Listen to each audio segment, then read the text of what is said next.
ബസ്സിൽ വെച്ച് ഓപ്പോസിറ്റ് വെച്ച് കണ്ടപ്പോ എനിക്ക് ഹായ് തന്നു. പുള്ളി അപ്പൊ തന്നെ എനിക്ക് മെസ്സേജ് ഇട്ടു ഇൻസ്റ്റാഗ്രാമിൽ. ചേച്ചി ഇന്നെ ബസ്സിലുണ്ടായിരുന്നു ആരാടാ നിന്റെ ചേച്ചി ശരിക്കും പറഞ്ഞാൽ കാട്ടുകോഴിയാന്ന് തോന്നുന്നു. നിങ്ങൾ ശരിക്കും കല്യാണം കഴിച്ചാണോ? ഇല്ല, വെയിറ്റ് ചെയ്തിരിക്കുന്നു. പുള്ളിയുടെ മാരേജ് കഴിഞ്ഞതല്ല, ഫസ്റ്റ് മാരേജ് ആണ്. വെറുതെ സെക്കൻഡ് ഹാൻഡിനൊക്കെ പിടിച്ച് വെക്കേണ്ട, നിനക്ക് ഫ്രഷ് പീസ് കിട്ടുന്നുള്ളൊക്കെ ഡയലോഗാണ് വന്നത്. തലക്ക് പിടിച്ചിട്ടാണോ അതോ? തലക്ക് പിടിച്ചില്ല കേട്ടോ. രണ്ട് കാര്യം പറ. രണ്ട് കാര്യം.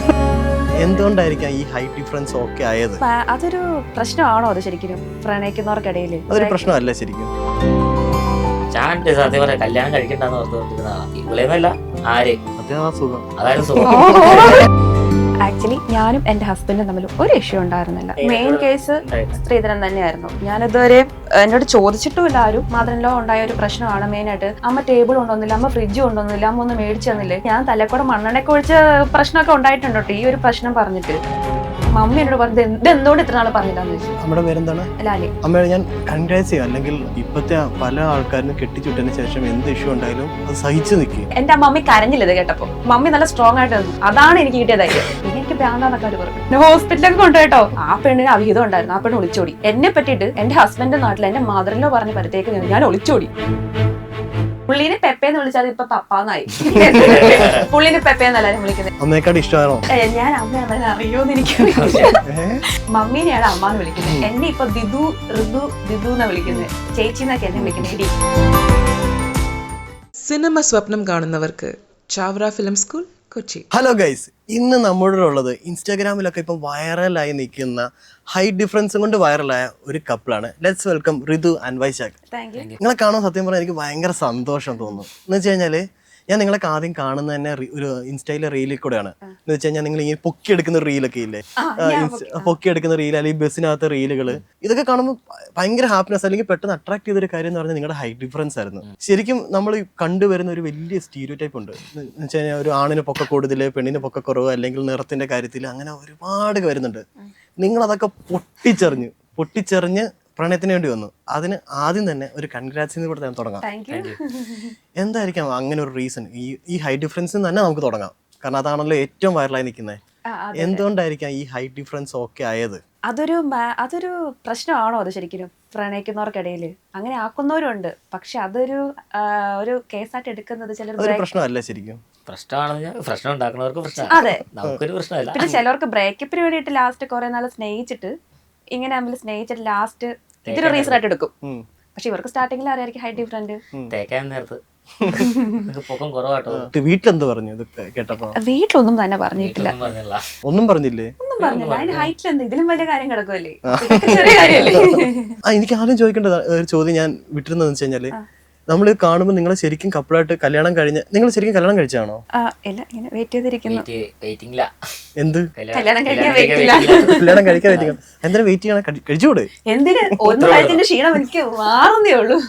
അതെ, എനിക്ക് ബേസിക്കലി എനിക്ക് നിങ്ങളുടെ ഒരു ലവ് സ്റ്റോറി കേട്ടാ കൊള്ളാന്നുണ്ടായിരുന്നു. ഞാൻ സെപ്പറേറ്റ് ആയിട്ട് നിൽക്കുന്ന ടൈമിലാണ്, അതറിയായിരിക്കുമല്ലോ. ഞാനൊരു 3 മാസമായി. എനിക്ക് അതിനെ പറ്റി ചോദിക്കണമെന്നുണ്ടെങ്കിൽ പോലും എനിക്ക്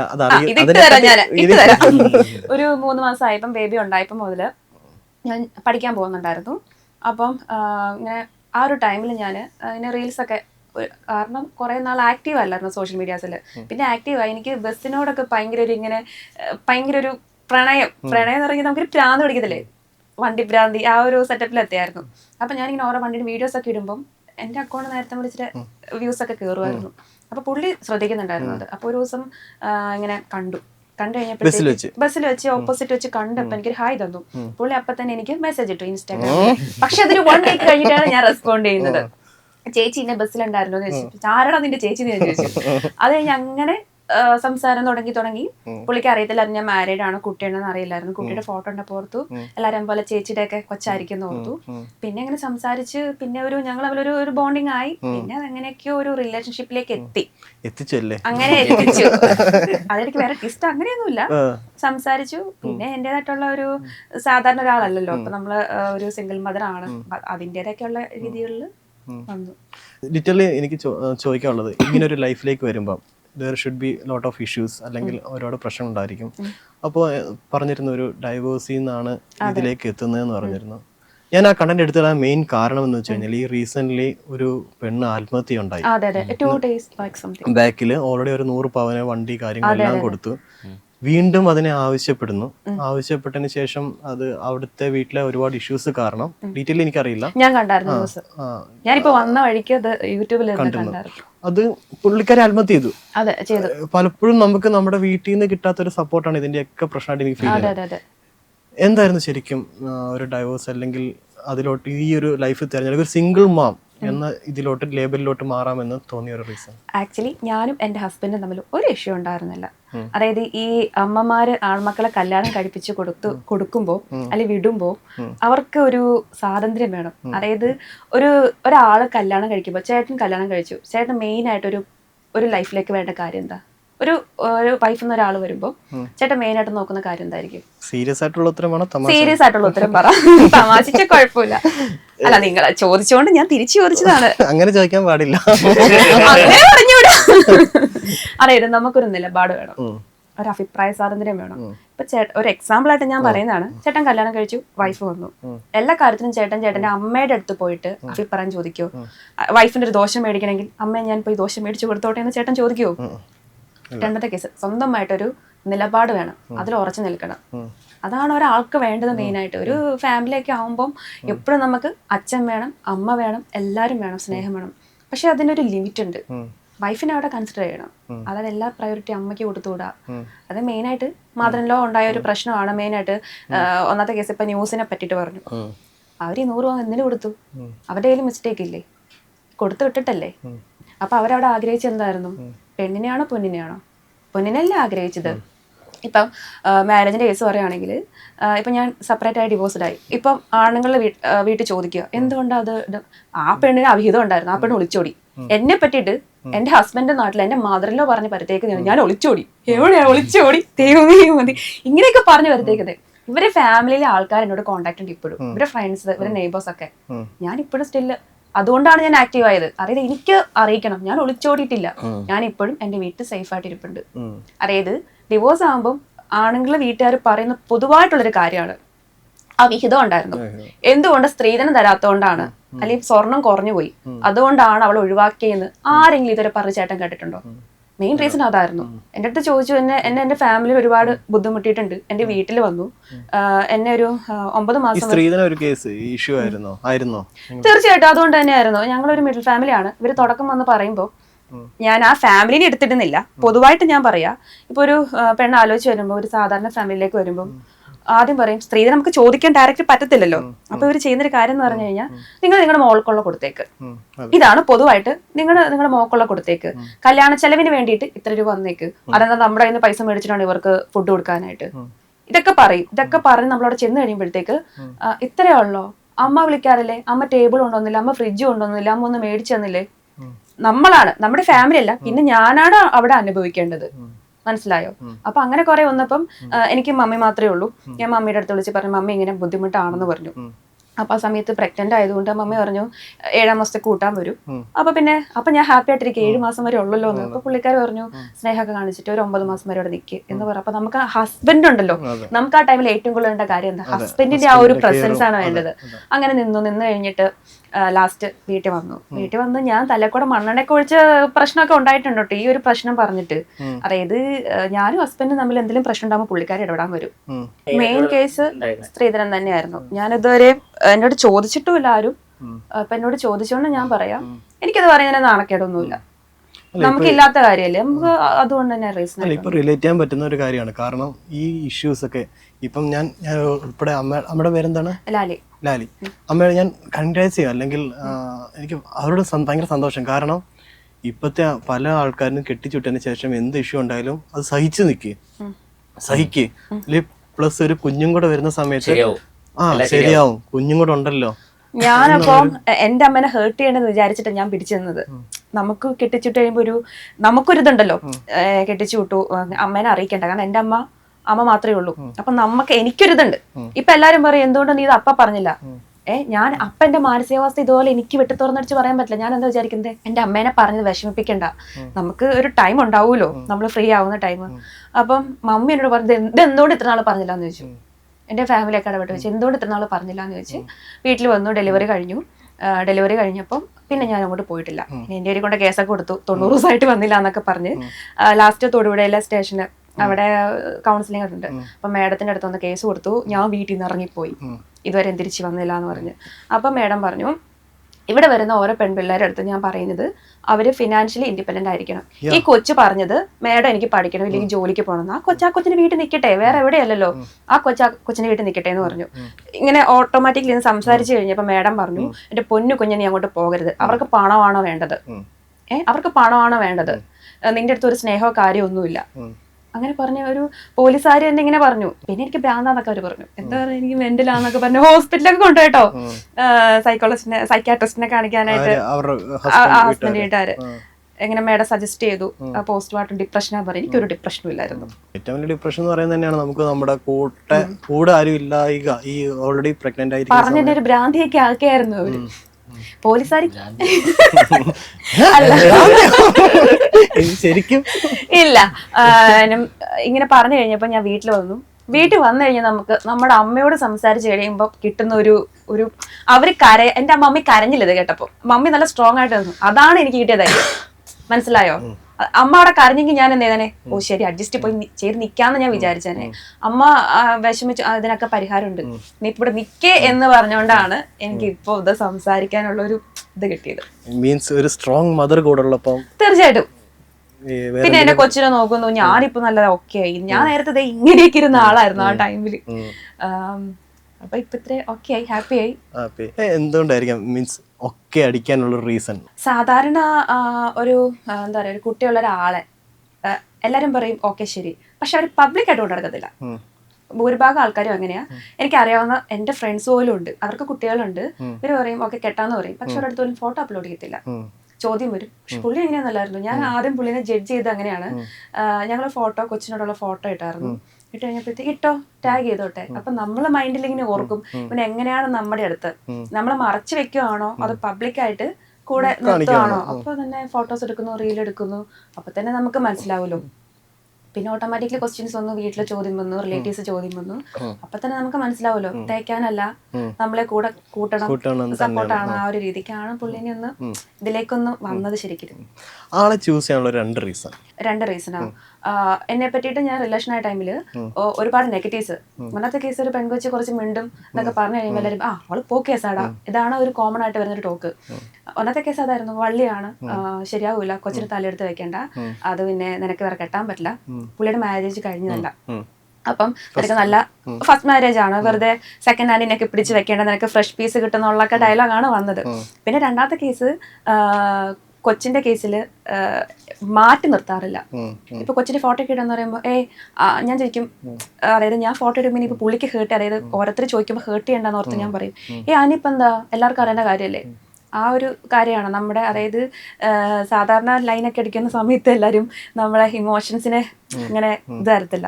പക്ഷെ പുള്ളി അങ്ങനെയല്ല. ഞാനൊരു സിംഗിൾ മദറാന്നുള്ളൊരു കൺസിഡറേഷൻ എനിക്കുണ്ട്.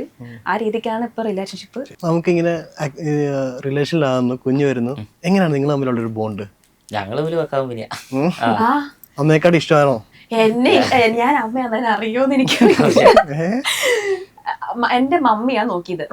മമ്മീനെയാണ് അമ്മ എന്ന് വിളിക്കുന്നത്. എന്നെ ഇപ്പൊ ദിദു എന്നാ വിളിക്കുന്നത്. ചേച്ചി എന്നൊക്കെ എന്നെ വിളിക്കുന്നത്. എടി പുള്ളിനെ പെപ്പേന്ന് വിളിച്ചാൽ ഇപ്പൊ പപ്പാന്നായി. പുള്ളിനെ പെപ്പേന്ന് എല്ലാരും വിളിക്കുന്നത്. അത് പെപ്പെ വിളിച്ച് പപ്പാന്നായിട്ടുണ്ട്. ഇവര് കണ്ടു കഴിഞ്ഞാൽ വിളിപ്പേര്. അതൊരു ഞാൻ ഇങ്ങനെ പറഞ്ഞുതരും ഒരു ഇന്റർവ്യൂവിനകത്ത് പെപ്പേന്ന് വിളിക്കണേന്ന്. അപ്പൊ ഒരാൾ കമന്റ് പെപ്പേന്നായിരിക്കില്ല പപ്പാന്നായിരിക്കും കൊച്ചു വിളിക്കുന്നതെന്ന്. ഇവര് തമ്മിൽ നല്ല എവിടെ പോയാലും പുള്ളി എടുത്തോണ്ടിരിക്കും, കയ്യിൽ നിന്ന് ഉറങ്ങും. പക്ഷെ എന്റെ അടുത്ത് ഇരിക്കില്ല, എന്റെ പിരിവിരിപ്പ. എങ്ങനെ ചേച്ചിയല്ലേ? തിരിച്ചു വെച്ച് കഴിഞ്ഞാല് എന്തായിരിക്കും ഒരു രണ്ട് റീസൺ ഓക്കെ അടിക്കാൻ? ശരിക്കും പറഞ്ഞാൽ കാട്ടുകോഴിയാന്ന് തോന്നുന്നു.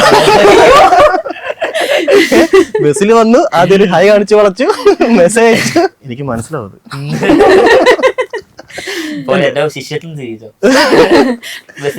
ഇല്ല, ഞാനിപ്പോ കെട്ടിയൊന്ന് ഒതുങ്ങി. എന്തായിരിക്കും റീസൺ? രണ്ടെണ്ണം. കല്യാണം കഴിഞ്ഞാൽ അറിയില്ലായിരുന്നു. പിന്നെ ഒരു ഫാൻ പോലെ ആയിരുന്നു. അതെ, പുള്ളിക്കാരത്തിന്റെ റീലെ കണ്ട് ഡാൻസും അത് എന്റെ എൻഗേജ്മെന്റ് ഡാൻസ് കണ്ട് സേവ് ചെയ്ത് ഫാനായ ആളാ. ഞാൻ സ്റ്റോറി ഒക്കെ ഇട്ടുണ്ട്. എനിക്കറിയില്ലോ, എന്റെ എൻഗേജ്മെന്റ് ഡാൻസ് ഞാൻ വേറെ എന്തെങ്കിലും സെറ്റപ്പിലായിരിക്കും എന്ന് പറഞ്ഞത്. അത് കഴിഞ്ഞിട്ട് പിന്നെ ആ ആളല്ലേ ഈ ആളെന്ന് പറഞ്ഞാൽ അങ്ങനെയാണ് ശരിക്കും മെസ്സേജ്. അങ്ങനെ ബസ്സിൽ കണ്ടു മെസ്സേജ് അയച്ചു. മെസ്സേജ് അയച്ച് ഇനിയിപ്പോ ആള് അപ്പം മെസ്സേജ് ഇല്ല, റിപ്ലൈ ഒന്നുമില്ല. ഒരു ഒരാഴ്ച 1.5 ആഴ്ച ഇടണമല്ലോ. നമ്മളെ അവിടെ ഞാൻ അവിടെ ഫോളോ ചെയ്തിട്ടുണ്ട്, നിങ്ങളുടെ ഇത് ചെയ്തിട്ടില്ല. അപ്പൊ റിക്വസ്റ്റ് മെസ്സേജിലും കണ്ടാ കിടക്കണത്. അപ്പൊ അങ്ങനെ കണ്ട് ഞങ്ങൾ ചുമ്മാ നോക്കി കഴിഞ്ഞപ്പോ കണ്ടു. ഹായ് ചേച്ചി എന്ന് പറഞ്ഞ ചേച്ചിന്ന് വിളിച്ചപ്പോ ചിലപ്പോ ഒന്ന് പൊങ്ങിപ്പോയണ്ടോ. അപ്പൊ പെട്ടെന്ന് തുറന്നു നോക്കിയിട്ടുണ്ട്. ചേച്ചിയോ? അല്ല, നമുക്കറിയില്ലോ, ഇപ്പൊ പരിചയമില്ലാത്തൊരാ നമ്മളൊക്കെ ഇളയതാണെങ്കിലും ചേട്ടാല് ചേച്ചിന്ന് നമ്മൾ ആദ്യം വിളിക്കുള്ളൂ. പിന്നെ കമ്പനി ആയി കഴിയുമ്പോ ഇതാവുള്ളൂ. അപ്പൊ ഞാൻ ചേച്ചിന്ന് വിളിച്ചു. പിന്നെ അങ്ങനെ പോയി കഴിഞ്ഞപ്പോ എങ്ങനെയാ വൈകിയായിരിക്കും വീട്ടിൽ ചെന്നോ അങ്ങനെയൊക്കെ ഒരു കെയറിങ് പോലെ. നമ്മള് കെയറിങ് വേറെ ഉദ്ദേശത്തിലല്ല. വീട്ടിൽ ചെന്നോ എവിടെയാന്ന് ചോദിക്കും. വീട്ടിൽ ചെന്നോ എത്തില്ല, ഇന്ന സ്ഥലത്ത് എത്തിയിട്ടുള്ളൂ. രണ്ട് കാര്യം പറ. രണ്ട് കാര്യം ഇതുവരെ ഞാൻ ചോദിക്കും എന്താണ് എന്നെ ഇഷ്ടപ്പെട്ടെ, പറയത്തില്ല. നമ്മളിങ്ങനെ നിന്റെ സഹോദര്യം നമ്മളെ ചുമ്മാ കളിയാക്കി വിടും. ആ രണ്ട് കാര്യം ഇനി ജെന്യൂൻ ആയിട്ട് രണ്ട് കാര്യം നൈസായിട്ട് കോളേക്കാൻ വയ്ക്കുക. ജെന്യൂനായിട്ട് ഞാൻ ആക്റ്റീവാണ്.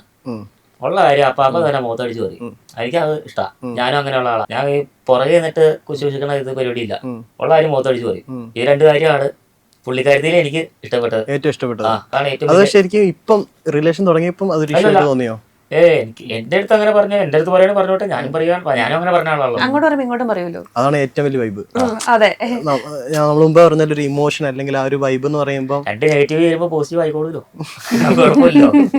അപ്പൊ ഉറപ്പിച്ച നെഗറ്റീവ് വന്ന് അല്ല, അതൊരു ചിലവർ അത് പുറത്തുനിന്ന് കാണുന്ന ആൾക്കാർക്ക് മൊത്തം നെഗറ്റീവ് ആയിരിക്കും. ഓപ്പൺ ആയിട്ട് ഉള്ള കാര്യം മുഖത്തടിച്ച് വർത്താനം പറയുമ്പോ പുറത്തുനിന്ന് കാണുന്നവർക്ക് നെഗറ്റീവ് ആയിരിക്കും. ഇവരെന്നെ കാണുന്നത് കാണിക്കണേ, ഇവിടെ എന്നെ കിടന്ന് കാണിക്കണേ, എന്നാ പറയണേ, അത് പുറത്തുള്ളവർ അതിപ്പോ അത് നെഗറ്റീവ് ആണല്ലോ. അങ്ങനെ വരുമ്പോ അപ്പൊ രണ്ട് നെഗറ്റീവും കൂടി വരുമ്പോ പോസിറ്റീവ് ആയിക്കോളൂല്ലോ. കുഴപ്പമില്ല. ഇത്രയും ധൈര്യം, അല്ലെങ്കിൽ അതിനെ ഞാൻ ധൈര്യം എന്ന് തന്നെ ഞാൻ വിളിക്കും. കാരണം ഇപ്പൊ പെട്ടെന്ന് എന്റെ അടുത്തൊരു ഇങ്ങനെ ഒരു കേസ് വരുവാണെങ്കിൽ ചിലപ്പോൾ ഞാൻ ഒന്ന് പേടിക്കും. ആരാണെങ്കിലും ഒന്ന് പെട്ടെന്ന് പേടിക്കും, അല്ലെങ്കിൽ മാറാനൊക്കെ ചാൻസ് ഉണ്ട്. തലക്ക് പിടിച്ചിട്ടാണോ അതോ തലക്ക് പിടിച്ചില്ല കേട്ടോ. എന്താണ് അതിന്റെ ഒരു ഇങ്ങനെ പോവാം? ഞാൻ സത്യം പറയാം, കല്യാണം കഴിക്കണ്ടെന്ന് ഓർത്തുകൊണ്ടിരുന്ന ആളാ. ഇവിടെയൊന്നല്ല ആര് സത്യം സുഖം, അതായത് സുഖം. ചേച്ചി കേൾക്കുന്നുണ്ടല്ലോ അല്ലേ? അതെ, അങ്ങനെ ഇരുന്ന സമയത്തൊക്കെ അതാണല്ലോ നമുക്കാണെങ്കിൽ ഫ്രീഡം ആയിട്ട് എങ്ങനെയാണ് നടക്കാൻ തുടങ്ങി നടക്കാം. ആരും ബുദ്ധിമുട്ടില്ല. ഇപ്പൊ ഫ്രീഡം ഇല്ലെന്ന് അങ്ങനെയല്ല, ഫ്രീഡം കുറവുണ്ടായിട്ടല്ല. എന്നാലും അതല്ല, നമുക്ക് ഇപ്പൊ ഒന്ന് ഫോൺ ചെയ്തില്ലെങ്കിൽ ചിലപ്പോ ഇവർക്കൊരു ഒരു ബസ്സിലാണല്ലോ വേറെ വല്ലതും പിടിച്ചോ. അതൊരു പ്രയോറിറ്റി മാറ്റർ അല്ല, സ്നേഹം, കെയറിങ്. അപ്പൊ നമുക്ക് ഈ സമയത്ത് വിളിച്ചില്ലെങ്കിൽ ഞാൻ സംശയമായിരിക്കും. ഇങ്ങനെ സംശയിക്കുന്നതല്ല, പൊതുവെ എല്ലാവരും കേസ് പറഞ്ഞതാ. ഇനി വിളിച്ചേക്കാം. നമുക്ക് നമ്മുടെ ഡ്രൈവിംഗ് ഫീൽഡ് ആയിട്ടൊക്കെ എപ്പോഴും ഫോൺ ചെയ്യാനൊന്നും പറ്റില്ല. ഇപ്പൊ ബ്ലോക്കും കൂടി ആയിട്ട് നമുക്ക് സമയമില്ല, ഒന്നുമില്ല. നിങ്ങളുടെ പ്രണയം നടക്കുന്ന ഈ ബസ്സിലായതുകൊണ്ട് തന്നെ നമുക്ക് തിരിച്ച് അവിടെ തന്നെ എത്താം. എന്ന് വെച്ച് കഴിഞ്ഞാല് ഈ ബസ് ആയതുകൊണ്ട് തന്നെ ചെറുപ്പത്തിൽ നമ്മൾക്ക് കാണുമ്പോൾ ഈ പലപ്പോഴും ഈ ഗേൾസ് എന്ന് പറയുന്ന ആൾക്കാരൊന്നും നമ്മളെ നോക്കൂല. അവരുടെയൊക്കെ ഹീറോ എന്ന് പറയുന്ന ഡ്രൈവറൊക്കെ ആയിരിക്കും അല്ലേ? ഇത്രയും ആൾക്കാരെയും കൊണ്ട് ഇത്രയും വലിയ വളയം പിടിക്കുന്നു. കിളി എന്നൊക്കെ പറയുന്നത് മൂടാണ്.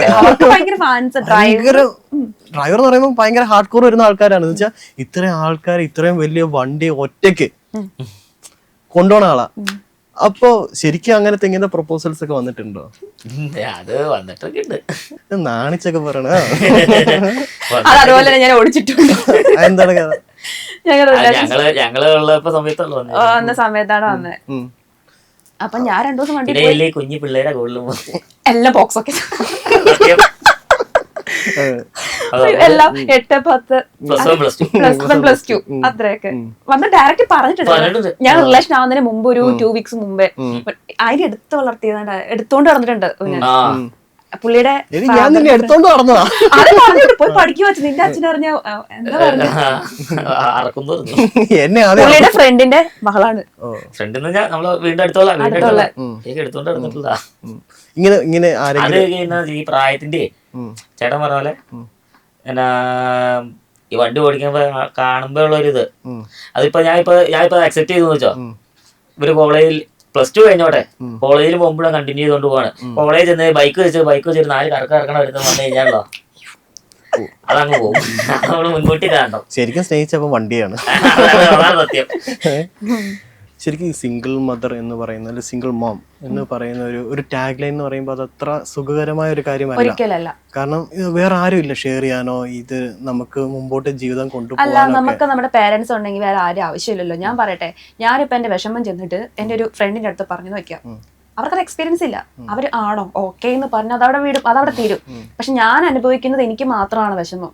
അത് ഇപ്പൊ ചേട്ടനൊരു സങ്കടം ഉണ്ടെങ്കിൽ ചേട്ടന്റെ പേഴ്സണൽ തിങ് മാത്രമാണ്. വൈഫിനത് മനസ്സിലാവും, എന്നാൽ പോലും ചേട്ടന്റെ വിഷമം എന്നും ചേട്ടന് മാത്രമായിരിക്കും. മറ്റുള്ളവർക്ക് അത് വിഷമമല്ല, അത് കേൾക്കും. ചിലവർക്ക് അത് തമാശയായിരിക്കും, കളിയാക്കലുമായിരിക്കും. അത്രേ ഉള്ളൂ. നമ്മുടെ സൊസൈറ്റി എന്ന് പറയുമ്പോൾ ഇറ്റ്സ് കൺസിഡർ ഓഫ് എന്ന് വെച്ച് കഴിഞ്ഞാൽ നമുക്ക് ഈ ഫാമിലി മാത്രമല്ല, ഏറ്റവും വലിയ ടാഗ് ലൈനിൽ എടുക്കേണ്ട ആൾക്കാരാണ് നാട്ടുകാർ. തീർച്ചയായിട്ടും അതുവരെ വിട്ടിട്ട് നമുക്ക് ഒരു കളിയില്ല, അത് ഇന്നാണെങ്കിലും എപ്പോഴാണെങ്കിലും. അപ്പൊ ഈ ഒരു ഇങ്ങനെ ഒരു സിംഗിൾ മോം ആവുന്ന സമയത്ത് അതൊരു ഇഷ്യൂ ആയി മാറിയിരുന്നു. എനിക്ക് അത് പറഞ്ഞ ചിരിയാ വരുന്നത്. കഴിഞ്ഞ ദിവസം എന്റെ അടുത്ത് എന്റെ ഓട്ടോക്കാരൻ പറഞ്ഞു, എടി നീ കല്യാണം കഴിച്ച് വേറെ കൊച്ചായെന്ന് വെച്ചു. ഞാൻ പറയാം എന്താ? അല്ലടി അവിടെ തൊഴിലുറപ്പി പറയണത് നീ കല്യാണം കഴിച്ച് ബസ്സുകാരന്റെ കൂടെ. ഇതൊക്കെയാണ് പറഞ്ഞോണ്ട് കിടക്കണേ. അതായത് ഇല്ലാത്ത കാര്യമൊക്കെ അവർക്കാണ് ക്യൂരിയോസിറ്റി. അതായത് ഇനി ഒരാഴ്ചത്തേക്ക് ഞങ്ങളുടെ കാര്യമായിരിക്കും ഡിസ്കഷൻ. മനസ്സിലായി? അവർക്കൊരു കാര്യം കിട്ടി ഒരാഴ്ചത്തേക്ക് ഞങ്ങളായി ഓടിക്കാനായിട്ട്, ഈ സിനിമ ഓടുന്ന പോലെ ഒരാഴ്ചത്തെ കണ്ടന്റ് ഞങ്ങളാണ് അവർക്ക്. പണി നീങ്ങൂല. ശരിക്കും ഇവരൊക്കെ മാറ്റി നിർത്തിയാൽ മതി, നമ്മുടെ പാതി പ്രശ്നം മാറും. ഞാനത് നോക്കാറില്ലല്ലോ, നാട്ടുകാരെ ഞാൻ പരിഗണിക്കാറില്ല. എനിക്ക് ആരും അവര് ചെലവിന് തരാറില്ല. ഞാൻ എന്റെ വീട്ടിൽ കൊച്ചിനായിട്ട് വന്നത് അപ്പൊ എന്റെ അമ്മ എന്നെ നോക്കിയത്. അപ്പൊ നാട്ടുകാർ പറഞ്ഞാൽ ഞാനും എന്റെ അമ്മയെ നോക്കാറില്ല. അവരേത് ഒരു രൂപ പോലും ഞങ്ങൾ മേടിക്കാറില്ല. ഞാൻ അധ്വാനിക്കുന്നുണ്ട്. അപ്പൊ എനിക്ക് എന്റെ അരി ഞാൻ കഴിക്കുന്നുണ്ടെങ്കിൽ ഞാൻ ജോലിക്ക് പോയാലേ എനിക്കുള്ളൂ. ഈ നാട്ടുകാർ തിണ്ടികൾ കൊണ്ട് തരുമോ? ഇല്ല. അപ്പൊ അവരെ ഞാൻ മൈൻഡ് ചെയ്യാറില്ല. ഈ പറയുന്നവന്റെ കുടുംബത്തില് ഇതിലും വലിയ പ്രശ്നം ഉണ്ടായിരിക്കും. മനസ്സിലായോ? എല്ലാവർക്കും എല്ലാവരുടെ ലൈഫിലെ പ്രശ്നമുണ്ട്. ഇത്ര വലിയ ആനക്കാരാക്കേണ്ട കാര്യമൊന്നുമില്ല. അതുകൊണ്ട് ഞാൻ മൈൻഡ് ചെയ്യാറൊന്നുമില്ല. എനിക്ക് എന്റെ സ്വന്തം കാര്യം സിന്താപ്പാ. അപ്പോൾ ഇപ്പൊ ഈ ഒരു സ്റ്റേജിൽ നിൽക്കുന്ന സമയത്ത് ഒരു സക്സസ്ഫുൾ ആയിട്ടാണോ തോന്നുന്നത്, അതോ ചേട്ടന് ഞാൻ മുമ്പിൽ ഇരിക്കുന്നുണ്ട്, ചേട്ടൻ തന്നെ ഫീൽ ചെയ്യുന്നു? സന്തോഷം, ഹാപ്പി ആയിട്ടാണ് ഫീൽ ഹാപ്പി ആയിട്ടല്ലേ ഫീൽ ചെയ്യുന്നത്? ഞാൻ നേരത്തെ എന്നാ ഇങ്ങനെയല്ലായിരുന്നു. ഞാൻ സോഷ്യൽ മീഡിയ മാരേജ് കഴിഞ്ഞപ്പോൾ ഫോൺ പോലെ തന്നെ യൂസ് ചെയ്യിപ്പിക്കത്തില്ലായിരുന്നു. എനിക്ക് തോന്നുന്നൊരു ഈഗോ, ഹസ്ബൻഡ് ഞാൻ ഒരു ഈഗോ, പുള്ളി അങ്ങനെ ആക്റ്റീവ് ഒന്നല്ല. ചിലവർക്ക് കാണുമ്പോൾ പുള്ളിക്കാണെങ്കിൽ പോലും എന്നൊരു ചെറിയൊരു ഈഗോ ഇല്ലേ നിനക്ക്? തമാശക്ക് പറഞ്ഞു കേട്ടോ. ചിലർക്ക് പുള്ളിക്ക് ചെറിയൊരു, ഞാൻ ആ ടൈമിൽ ചാനൽ പ്രോഗ്രാം ഒക്കെ ചെയ്യുന്നുണ്ടായിരുന്നു ഫ്ലവേഴ്സിലൊക്കെ. അപ്പം ചിലർക്കുണ്ടാവുന്ന ഒരു ഫൺസ് അപ്പോൺ എ ടൈമിൽ വന്നു. ഇപ്പൊ ഒരു ചാനലിൽ ഇന്റർവ്യൂ കഴിഞ്ഞ് വെയിറ്റ് ചെയ്തിരിക്കുന്നു. അപ്പൊ നമുക്ക് സാമ്പത്തികം ഇല്ലെന്നേ ഉള്ളൂ, നമുക്ക് ഓരോരോ ചെയ്യാനുള്ള കഴിവും എനിക്ക് താല്പര്യമുണ്ട്. ഞാൻ നന്നായിട്ട് സംസാരിക്കുന്ന കൂട്ടത്തില്ല. അപ്പൊ ഇങ്ങനെ ഓരോരോ പ്രോഗ്രാം വരുമ്പോൾ ഞാൻ ഓഡീഷന് പോകാറില്ല, ഡയറക്റ്റ് ഗ്രൂമിങ്ങിന് പോവുക ചെയ്യുന്നത്. നമുക്ക് കുറച്ച് ഫ്രണ്ട്സ് ഒക്കെ ഉള്ളതുകൊണ്ട്. അപ്പൊ എനിക്ക് കൂടുതലായിട്ട് മീഡിയ ഫീൽഡ് ഭയങ്കര ഇഷ്ടമാണ്. അപ്പൊ ഇവർക്ക് മീഡിയ ഫീൽഡ് എന്ന് പറയുമ്പോൾ എപ്പോഴും നമ്മൾ സ്ക്രീന് അതായിട്ട് കണക്ട് ചെയ്തിരിക്കുന്നേ ഉള്ളൂ. അപ്പൊ ഇവർക്കൊരു ഇത് മനസ്സിലായോ? അങ്ങനെ ഒരു ഇഷ്യൂ ഒക്കെ ഞങ്ങൾക്ക് ഇടയിലും ഉണ്ടായിരുന്നു. ശരിക്കും പറയാൻ നിങ്ങളുടെ ഹൈ ഡിഫറൻസ് നിങ്ങൾ കണ്ടന്റ് ആക്കി? അങ്ങനെയല്ല, ഞങ്ങൾ കളിയാക്കിയ ഒരു, അതായത് കളിയാക്കിയ കാര്യം വെച്ച് ഞങ്ങളത് കണ്ടന്റ് ആക്കി, കളിയാക്കിയത് വെച്ചിട്ട്. അല്ലാതെ ഹൈ ഡിഫറൻറ്റ് അങ്ങനെയല്ല ആക്കിയത്. അതിന്റെ ഇടയ്ക്കിടയ്ക്ക് നിങ്ങൾക്ക് ഈ നെഗറ്റീവ് വരുമ്പോൾ അതും എടുത്ത് പിന്നെ ചെയ്യൂല്ലേ? ഞാൻ റിപ്ലൈ വീഡിയോ ചെയ്യും. അതൊക്കെ രസമല്ലേ? ഞങ്ങൾ അതിന് റീച്ച് കയറും. അതിന്റെ ഒരു എക്സാമ്പിൾ പറയും, ഒരു അങ്ങനെ തോന്നി അല്ലെങ്കിൽ രസകരമായിട്ട് വരാൻ തോന്നിയ ലാസ്റ്റ് വന്ന കേസ്. അത് അത്ര രസകരമാണോന്ന് വെച്ച് കഴിഞ്ഞാൽ, ഒരു ലേഡി ഞങ്ങളുടെ ഹൈ ഡിഫറൻറ്റ്, അതായത് ടോൾ ഗേൾ ഷോർട്ട് ബോയ് കാണുമ്പോൾ നാട്ടുകാർ പറയുന്നത് ഞങ്ങളെ പറ്റിയിട്ട് അതിങ്ങനെ ജസ്റ്റ് ഇങ്ങനെ കോട്ടായിട്ട് 1 2 3 എന്ന് പറഞ്ഞ റീസൺസ് എഴുതിയിട്ടു. അപ്പൊ ലേഡി വന്നിട്ട് മിസ്മാച്ചിങ് ആയിട്ട് തോന്നൂലേ? അത് പുള്ളിക്കാരി ഉദ്ദേശിച്ച വേറെ രീതിക്ക് ആയിരിക്കാം, നമുക്കറിയില്ല. പക്ഷെ നമ്മൾ നോക്കുമ്പോൾ മിസ്മാച്ചിങ് ആയിട്ട് തോന്നില്ല. അതിന്റെ അടി പൊങ്കാലയായിരുന്നു. അപ്പൊ ഞാനിങ്ങനെ നമുക്ക് കണ്ടന്റ് ഒന്നും ഇല്ലാതിരിക്കുമല്ലേ, ഇതൊരു 6 വീക്ക് മുമ്പ് നടന്ന സംഭവം. ഞാൻ എന്ത് ചെയ്തു, ആ കമന്റ് ഇങ്ങനെ ക്രോപ്പ് ചെയ്തെടുത്ത് ഞങ്ങൾ വേറൊരു ഷൂട്ടിന് പോയപ്പോൾ വീഡിയോ എടുത്തു. അപ്പൊ പുള്ളി പൊക്കത്ത് വരുന്നുണ്ട്, ഇത് മതിയൊന്ന് ചോദിക്കുന്ന ഇങ്ങനെ ആക്ഷൻ കാണിക്കുന്ന വീഡിയോ. അപ്പൊ ആ കമന്റ് കൊണ്ടിട്ട് ഞാൻ സ്ക്രീനിൽ വെച്ചു, ഞാൻ പോസ്റ്റ് ചെയ്തു. എത്ര മില്യണ? 3 മില്യൺ. ആ ചേച്ചി ഒരു മെസ്സേജ്, മോളെ ഞാൻ അങ്ങനെ ഉദ്ദേശിച്ചല്ല. അവിടെയാണ് നമ്മുടെ വിജയം. അത് മതി നമുക്ക്. പുള്ളിക്കാരി ചിലപ്പോ അങ്ങനെ ആയിരിക്കില്ല ഉദ്ദേശിച്ചത്, പക്ഷെ കാണുമ്പോൾ കാണുന്നവർക്ക് അങ്ങനെയല്ല. പക്ഷെ പറയുന്നത് പറയേണ്ട രീതിക്ക് പറഞ്ഞില്ലെങ്കിൽ അവിടെ മീനിങ് മാറിപ്പോ. ഇങ്ങനെ നെഗറ്റീവ്സ് വരുമ്പോ പലപ്പോഴും നമുക്ക് ഈ നെഗറ്റീവ് കാണുമ്പോൾ ഭയങ്കര വിഷമമാവും. ആദ്യ തുടക്ക സമയങ്ങളിൽ നമുക്കൊരു വിഷമം, അല്ലെങ്കിൽ ഒരു സ്റ്റിൽ നമുക്കത് ഭയങ്കര, നമ്മളിങ്ങനെയല്ലോ വിചാരിച്ചത്. നെഗറ്റീവ്സിനെ എങ്ങനെ ഹാൻഡിൽ ചെയ്യുന്നത്? വിജയ് പറഞ്ഞ പോലെ ഇഗ്നോർ ചെയ്യുക, അത്രേ ഉള്ളൂ. വല്ലതും വേറെ അതിന്റെ പുറകെ പിടിക്കാന്ന് കഴിഞ്ഞാൽ അതിന് മാത്രം സമയം ഉണ്ടാവുള്ളൂ. നെഗറ്റീവ് രസകരമായിട്ടൊരു കാര്യം പറയാം. അതായത് ഒരു ഗേള് വന്നിട്ട്, ഫേക്ക് ആട്ടോ, ഗേള് വന്നിട്ട് ഇട്ടത് നമ്മളെ പേഴ്സണലി അറിയാവുന്നതുകൊണ്ടായിരിക്കും ആ കമന്റ് ഇട്ടത്. ഇതല്ല ഇത് ഇവന്റെ പ്രൊഡക്ഷൻ അല്ലല്ലോ എന്ന് കൊച്ചിനെ കണ്ടപ്പോ അപ്പൊ ഞാൻ എന്ത് ചെയ്തു അതെടുത്ത് ക്രോപ്പ് ചെയ്തിട്ട് പ്രൊഡക്ഷൻ നന്നായിട്ട് കാര്യമില്ല നല്ല ഡയറക്ടർ വേണമെന്ന് പറഞ്ഞിട്ട് ഇട്ടു ആ വീഡിയോ ഇതുപോലെ തന്നെ 3 million സംതിങ് കയറി. ഇവരുടെ മനസ്സിൽ ഇതുപോലെ നമ്മളൊക്കെ ഇങ്ങനെ ചിന്തിക്കുന്ന ആൾക്കാരുണ്ടോ? ഒരു കുഞ്ഞ് ഞങ്ങളെ പോട്ടെ, ഞങ്ങളെ പേഴ്സണലി ഞങ്ങൾ വീഡിയോ എടുത്ത് തന്നോട്ടെ, ഒരു കൊച്ചില്ലേ, ഒരു കുഞ്ഞു കൊച്ച്, ആ കൊച്ചിനെ കണ്ടിട്ട് എങ്ങനെ ഇത് പറയാൻ തോന്നും ഇതിൻ്റെതല്ല എന്നൊക്കെ. അത് യൂസ് ചെയ്യുന്ന വേർഡ് ഇതിന്റെ പ്രൊഡക്ഷൻ അല്ല, ഇവന്റെ പ്രൊഡക്ഷൻ അല്ലല്ലോ, അത് വേറെ ആരുടെ പ്രൊഡക്ഷൻ ആണ്. അപ്പൊ ആ കൊച്ചക്കൂട്ടത്തിലില്ല, ആ കൊച്ചിനെ അറിയാവുന്ന ആൾക്കാർ തന്നെ ഫേക്കിന്ന് വരുന്നതാണ്, നേരിട്ട് പറയാൻ പറ്റാത്തോണ്ട്. അല്ല യൂസ് ചെയ്യുന്ന വേർഡ്സേ അതാണ്. ഒരു കൊച്ചുള്ളൊരു വീഡിയോക്കകത്ത് എങ്ങനെ ഇത് പറയാൻ തോന്നുന്നു ആലോചിക്കുന്നത്. ശരിക്കും പറഞ്ഞാൽ എനിക്ക് തോന്നുന്നു ചേട്ടൻ ഈ നമ്മുടെ ഇന്റർവ്യൂലാണ് ഏറ്റവും കൂടുതൽ മിണ്ടിയേക്കുന്നതെന്ന് തോന്നുന്നു. ഞാൻ കണ്ട ഇന്റർവ്യൂസിലൊക്കെ മിണ്ട് എന്റെ അടുത്ത് സോറി ഒന്നും മിണ്ടാതിരിക്കാൻ അവസരം കൊടുക്ക്. ഇന്റർവ്യൂ കണ്ടവര് പറയുന്നു ചേട്ടനെ കൊണ്ട് മിണ്ടിപ്പിക്കുന്നില്ല, ഇത് മിണ്ടാ വായില് നീ എന്തിനാ പോയെ, കസേര ഇരിക്കാൻ പോയതാ. അതെന്താറിയോ, സിംഗിൾ പാരന്റിങ് ചോദിക്കുമ്പോൾ പുള്ളിക്ക് എന്തെങ്കിലും പറയാനുണ്ടോ? അതാണ് മെയിൻ ആയിട്ട്. റീൽസിനെ കുറിച്ച് വണ്ടിക്കാരല്ല ചോദിച്ചു. ഇപ്പൊ വണ്ടിയോടുള്ള ഒരു ഭ്രാന്തിനെ പറ്റി പറയും. വണ്ടിയോടുള്ള ഭ്രാന്ത് പറഞ്ഞു കഴിഞ്ഞാൽ ഞാൻ 10ാം ക്ലാസ് +1 +2 അത് കഴിഞ്ഞ് കഴിഞ്ഞപ്പോൾ നമുക്ക് വണ്ടിയുടെ ക്രേസ് തുടങ്ങിയതാണ്. പോയിക്കൊണ്ട് ബസ്സിൽ തന്നെ. പിന്നെ ഞാൻ പിന്നെ ബസ്സിൽ അങ്ങനെ സ്ഥിരം പോയി ഡോറിലൊക്കെ നിൽക്കുന്നതുകൊണ്ട് നമുക്കൊരു കൺസർവേഷൻ ഉണ്ട് അവിടെ. അപ്പൊ അങ്ങനെ പോയാണ് പതുക്കെ ഞായറാഴ്ച ദിവസങ്ങളിലൊക്കെ ഡോറിലൊക്കെ പോയി. പിന്നെ എന്നോട് ഒരു ദിവസം സ്ഥിരം പോയിക്കൊണ്ട് ചേട്ടൻ എന്തോ പനിയായിട്ട് വന്നപ്പോൾ എന്നോട് ഒരു ദിവസം കയറാവോന്ന് ചോദിച്ചു. അപ്പോൾ അന്ന് സ്കൂൾ ഉണ്ടായില്ല, സ്കൂൾ +2 പഠിച്ചുകൊണ്ട് സമയത്ത്. അപ്പോൾ ക്ലാസ് ഉണ്ടായില്ല. അപ്പോൾ ക്ലാസ് കഴിഞ്ഞ് ക്ലാസ്സിലാണ്ടിരുന്ന് കഴിഞ്ഞപ്പോൾ എന്നോട് കയറാൻ പറഞ്ഞു. അങ്ങനെ കയറി പോയി. ആദ്യത്തെ ദിവസം എനിക്ക് ബാറ്റ് കിട്ടി. അപ്പം അങ്ങനെ പോയി കഴിഞ്ഞിട്ട് എന്നോട് ഇനി പതുക്കെ കണ്ടക്ടർ പണി പഠിച്ചോളാൻ പറഞ്ഞു. ഞാൻ എനിക്കത് താല്പര്യമില്ലാന്ന് പറഞ്ഞു. എനിക്ക് വണ്ടി ഓടിക്കാൻ പഠിക്കണം.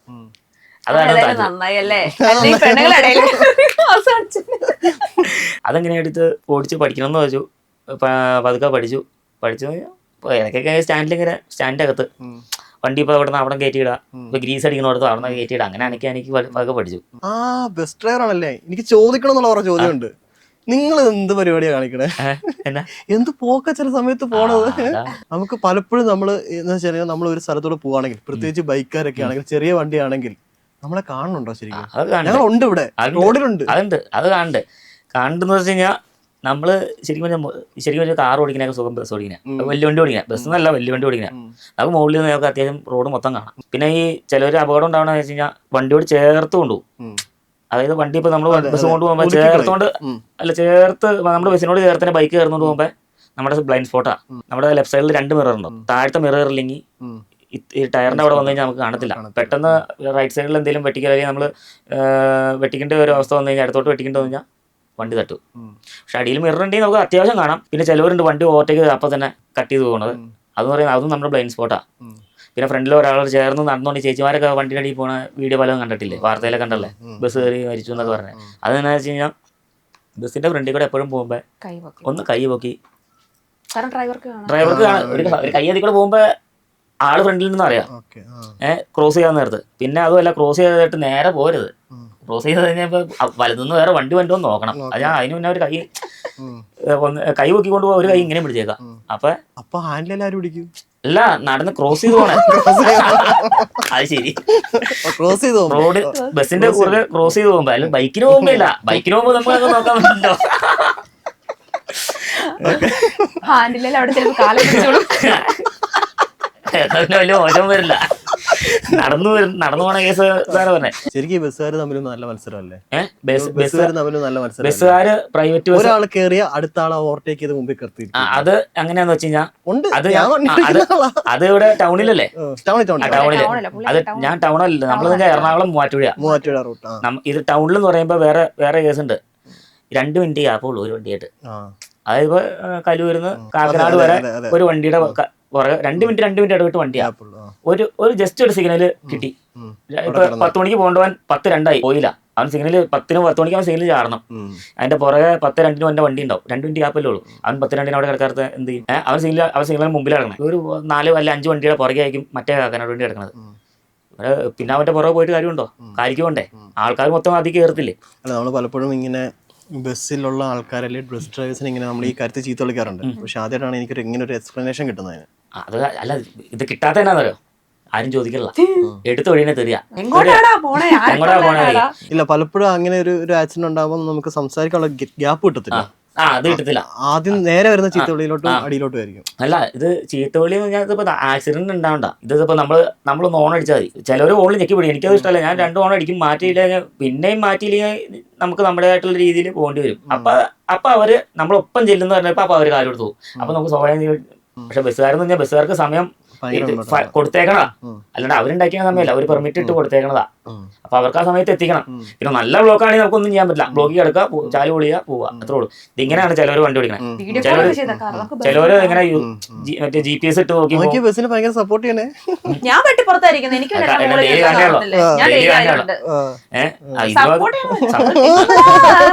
അല്ലേ സൈഡിൽ കൂടെ ഇരുന്ന്. അപ്പൊ ഇത് കാണുക. അപ്പൊ ഞാൻ ചിലപ്പോ ചീത്തയൊക്കെ വിളിക്കുമ്പോ ഇനി എന്നെ പറഞ്ഞ് കേൾപ്പിക്കണെന്ന് ചിലപ്പോ എന്റെ അടുത്ത് ചോദിക്കും, ചീത്ത പറയലെന്ന് പറയും. അപ്പൊ ഞാൻ കാണിച്ചു കൊടുക്കും, ഇനി എന്താ പറയണ്ടെന്ന്. വീഡിയോ കോൾ ചെയ്തോണ്ട് പോകണം. ഞാൻ ഓൺ അടിക്കണമെന്ന് അറിയണല്ലോ. അപ്പൊ ഞാൻ ഇതുപോലെ ചെയ്തോണ്ട് പോവാണ്. നമ്മള് വേറെ വലിയ കണ്ടന്റിലോട്ട് മാറി.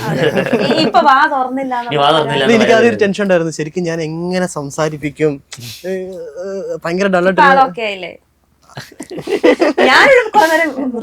എനിക്കൊന്ന് ആദ്യമായിട്ട് ഇന്റർവ്യൂല് ഒരു മിണ്ടായിരിക്കും. എന്താ മിണ്ടാത്തുന്നത്? എന്ത് ചെയ്യാണ് ഇപ്പൊ? ഞാനിപ്പോ ഒരു ഇന്റർവ്യൂ കഴിഞ്ഞ് വെയിറ്റ് ചെയ്തിരിക്കും. ഇപ്പൊ ഒന്നും ചെയ്യുന്നില്ല. ഇപ്പൊ പ്രൊമോഷൻ ആണ്. ഇപ്പൊ കുറച്ച് ആക്റ്റീവ് ഒക്കെ ആയി, കുറച്ച് വ്യൂസ് ഒക്കെ ആയി കഴിഞ്ഞപ്പോ കുറെ പ്രൊമോഷൻസ്. ഞങ്ങൾക്ക് 2 പേർക്കും ഇൻകം. ഇപ്പൊ പ്രശ്നം എന്താന്ന് വെച്ച് കഴിഞ്ഞാല് ഫുള്ള് കൊളാബറേഷനും പ്രൊമോഷനും വരുന്നുണ്ട്. ഞാൻ ഫ്രീ ആണ്, പക്ഷെ പുള്ളിക്ക് വണ്ടിയിൽ നിന്ന് ഇറങ്ങാൻ ഗ്യാപ്പില്ല. പക്ഷെ അതൊരു വലിയ വേൾഡ് ആണ് കേട്ടോ. പക്ഷെ വേറെ സംഭവം എന്താന്ന് വെച്ചാൽ പുള്ളി രാവിലെ കയറി കഴിഞ്ഞാൽ എത്ര മണിക്ക് വണ്ടി എടുക്കുന്നത്? 6:30 6:45 വണ്ടി കയറി കഴിഞ്ഞാൽ ഇറങ്ങുമ്പോൾ ഏകദേശം ഒരു 9:30 ആവും. 1200 രൂപ കിട്ടുന്നത്. ഈ ബ്ലോക്ക്, തെറിവിളി, ചീത്തവിളി, കഷ്ടപ്പാട്, ഇത്ര സ്ട്രെസ്, കാര്യം ഭയങ്കരമായിട്ട്. പക്ഷെ ഇവിടെ പ്രൊമോഷൻ പോയി കഴിഞ്ഞു കഴിഞ്ഞാൽ ഞങ്ങൾ ലാസ്റ്റ് ചെയ്തിട്ടുണ്ടായിരുന്നു. ഒറ്റടിക്കെന്ന് വെച്ച് കഴിഞ്ഞാൽ അവിടെ നമ്മൾ അരമണിക്കൂർ സ്പെൻഡ് ചെയ്തില്ലേ, അരമണിക്കൂർ ചെയ്തു. 2 ദിവസത്തെ പൈസ ഞാൻ കൈ കൊടുത്തു, അരമണിക്കൂർ കൊണ്ട്. ഇപ്പോഴാണെങ്കിൽ പോലും വരുന്നുണ്ട്. ഞാൻ പറയണം, നീ ഒരു ദിവസം പോയി കഷ്ടപ്പെട്ട്. എനിക്കത് കാണുമ്പോൾ ബുദ്ധിമുട്ടാണ്. കാരണം ഈ തിരക്ക് പിടിച്ച് പോകുമ്പോൾ നമുക്ക് പറയാൻ പറ്റത്തില്ല ഈ ആക്സിഡന്റും കാര്യങ്ങളും. എനിക്കത് ഭയങ്കര പേടിയുള്ള കൂട്ടത്തില്ല. അപ്പൊ നമുക്കൊരു സെക്കൻഡ് ലൈഫ് കിട്ടുമ്പോൾ നമ്മൾ കൂടുതൽ കുറച്ചും കൂടെ ഇതാവും. അപ്പൊ എനിക്കിങ്ങനെ വണ്ടിയൊക്കെ ഓടിക്കണം പേടിയാവും. അത് സ്പീഡിൽ പോകുന്നു അതല്ല, നമുക്ക് എന്താ പറയാ, എല്ലാവർക്കും ഒരു സെക്കൻഡ് ചാൻസ് ഉണ്ട്. എനിക്ക് കിട്ടിയൊരു സെക്കൻഡ് ചാൻസ്. അപ്പൊ അത് പെട്ടെന്ന് നമുക്കൊരു പ്രതീക്ഷ മാറുമോ എന്നുള്ള ടെൻഷൻ ഉണ്ട് എനിക്ക്. ഞാൻ ഭയങ്കരമായിട്ട് ഇങ്ങനെ ഓവർ തിങ്ക് ചെയ്യുന്ന കൂട്ടത്തില്ല. അപ്പൊ ഞാൻ പറയണം, നീ ഇന്നിപ്പോ ഞങ്ങൾക്ക് ഒരു പ്രൊമോഷൻ വന്ന വഴിക്ക് കിട്ടി. അപ്പൊ ഞാൻ പറയണം, ലീവ് എടുക്ക്. പക്ഷെ ലീവ് എടുക്കുമ്പോൾ ഇവിടെ കയറാൻ ആളില്ല. ഈ കഷ്ടപ്പാടാണ്. എന്തായാലും thank you so much for the time. എനിക്ക് ഞാൻ ആദ്യം പറഞ്ഞത് തന്നെ ഭയങ്കര സന്തോഷമുണ്ട്, ഭയങ്കര ഹാപ്പിയാണ് നിങ്ങൾ എടുക്കുന്ന. കണ്ണാണെങ്കിൽ വിട്ടേക്ക്. കാരണം അതൊരു മാതൃക, ചിലപ്പോൾ ഒരു റെവല്യൂഷനായി മാറാം. ഒരുപാട് പേർക്ക് ഒരു മാതൃക. ഇപ്പൊ നമ്മൾ ഓൾറെഡി ഡൈവേഴ്സിന്റെ കേസ് പറഞ്ഞപ്പോൾ തന്നെ ഇപ്പം ആത്മഹത്യ ചെയ്ത കേസുകൾ, ഇതിനൊക്കെ പിള്ളേരെ ബാക്കിയുള്ള ആൾക്കാർ മാറി ചിന്തിക്കേണ്ട കാലഘട്ടമായി. അല്ലെങ്കിൽ നമുക്കിഷ്ടമുള്ളവരെ ജീവിക്കാൻ, നമുക്ക് വേണ്ട രീതിയിൽ ജീവിക്കാൻ നമ്മളെ സപ്പോർട്ട് ചെയ്യേണ്ടതാണ്. അതിൽ നിങ്ങളൊരു വലിയ മാതൃക ആയതിൽ ഭയങ്കര സന്തോഷം. അല്ല, ഈ ആത്മഹത്യ ചെയ്യുന്ന എഡ്യൂക്കേഷൻ ഉണ്ടായിട്ട് കാര്യമില്ല. എല്ലാവരും പറയും എഡ്യൂക്കേഷൻ ഉണ്ടായിട്ട് എന്തോന്ന് ചത്ത്. ഈ ഇത്രയും പൈസ 100 പവൻ കൊടുത്തെന്ന് പറയുന്നുണ്ട്.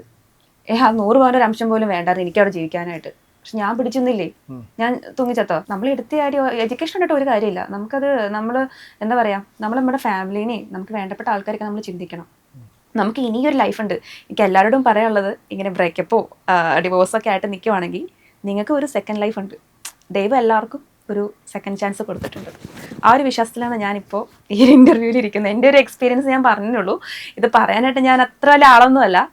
എൻ്റെ അടുത്ത് ഒരുപാട് പേര്, ഇപ്പം ഞാൻ ക്യാമറയിൽ നോക്കി പറഞ്ഞായിരുന്നു, നിങ്ങളോട് പറയുന്നതാണ്. എൻ്റെ ഇൻബോക്സിൽ റിക്വസ്റ്റ് മെസ്സേജിൽ ഒരുപാട് പേര് എൻ്റെ നമ്പർ ചോദിക്കുന്നവരുണ്ട്. സ്വന്തം സംസാരിക്കണം, എന്നെക്കാളും പ്രായം കൂടിയവർ.